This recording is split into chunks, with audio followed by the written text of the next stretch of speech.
Leo bwana tumekuja kupiga mastori kidogo ya mpira kidogo na leo tupo na mwamba.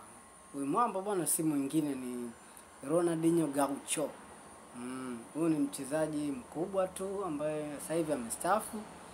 Ni mchezaji kutoka taifa la Brazili.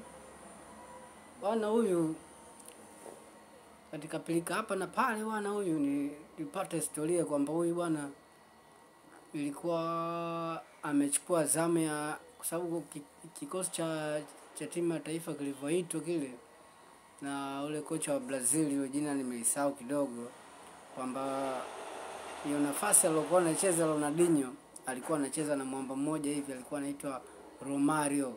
Kwa wale wafuatiliaji wa mpira wanamjua ili jina la Romario so geni.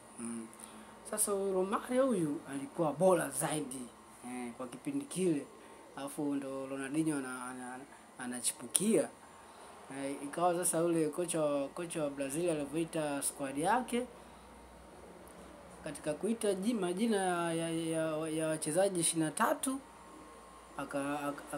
akamchukua Ronaldinho na kumwacha Romario.